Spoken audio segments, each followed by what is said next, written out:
ಎಲ್ಲ ಆತ್ಮಬಂಧುಗಳಿಗೆ ನಮಸ್ಕಾರ.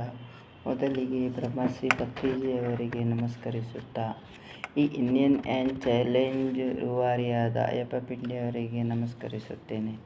ನನ್ನ ಹೆಸರು ರುಕ್ಮಿಣಿ. ನಾನು ಹುಬ್ಬಳ್ಳಿಯ ನಿವಾಸಿ. ನಾನು ಇಂಡಿಯನ್ ಆ್ಯಂಡ್ ಚಾಲೆಂಜ್ ತಗೊಂಡ್ಮೇಲೆ ನನ್ನಲ್ಲಿ ತುಂಬ ಬದಲಾವಣೆಗಳಾಗಿವೆ. ಧ್ಯಾನ ಮೊದಲಿನಕ್ಕಿಂತ ತುಂಬ ಜಾಸ್ತಿ ಮಾಡ್ತಾಯಿದ್ದೇನೆ. ಓದುವ ಅಭ್ಯಾಸ, ಪುಸ್ತಕ ಓದುವ ಅಭ್ಯಾಸ ನನಗೆ ಸ್ವಲ್ಪ ಕಡಿಮೆ. ಈಗ ಇಂಡಿಯನ್ ಆ್ಯಂಡ್ ಚಾಲೆಂಜ್ ತಗೊಂಡ್ಮೇಲೆ ದಿನ ಯಾವುದಾದರೂ ಆಧ್ಯಾತ್ಮಿಕ ಬುಕ್ಕನ್ನು ಓದುತ್ತಿದ್ದೇನೆ.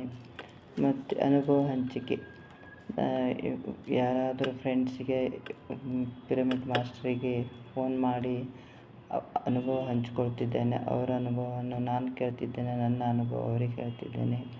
ಹಾಗೆ ವಾಕಿಂಗ್, ಮೊದಲು ಡೈಲಿ ವಾಕಿಂಗ್ ಹೋಗ್ತಾ ಇರಲಿಲ್ಲ. ಈಗ ಇದು ಸ್ಟಾರ್ಟ್ ಆದಮೇಲೆ ಡೈಲಿ ಅರ್ಧ 1 ತಾಸು ವಾಕಿಂಗ್ ಹೋಗ್ತಾ ಇದ್ದೇನೆ.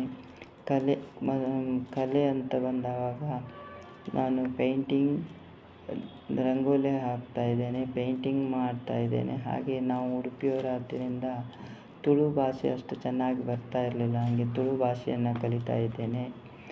ಅದಾದ ಮೇಲೆ 4 ಸೆಷನ್, ಅದು ತುಂಬ ಕಷ್ಟ ಅನ್ನಿಸ್ತಾ ಇತ್ತು. ಅದನ್ನು ತುಂಬ ಚೆನ್ನಾಗಿ ನಿರ್ವಹಿಸಿದ್ದೀವಿ. ಈ ಇಂಡಿಯನ್ ಆ್ಯಂಡ್ ಚಾಲೆಂಜ್ ತಗೊಂಡ್ಮೇಲೆ ನಮ್ಮ ಜೀವನದ ರೀತಿಯೇ ತುಂಬ ಬದಲಾಗಿದೆ. ಇದಕ್ಕೆಲ್ಲ ಕಾರಣಕರ್ತರಾದ ಅಯ್ಯಪ್ಪ ಪಿಂಡಿ ಸರಿಗೆ ಅನಂತ ಕೋಟಿ ಧನ್ಯವಾದ. ಹಾಗೆ ನಮ್ಮ ಟೀಮ್ ಲೀಡರ್ ಆದ ಸಾವಿತ್ರಿ ಮೇಡಮಿಗೂ ತುಂಬ ಧನ್ಯವಾದ. ಹಾಗೆ ಪತ್ರಿಜಿಯವರಿಗೆ ನನ್ನ ಕೋಟಿ ವಂದನೆಗಳು.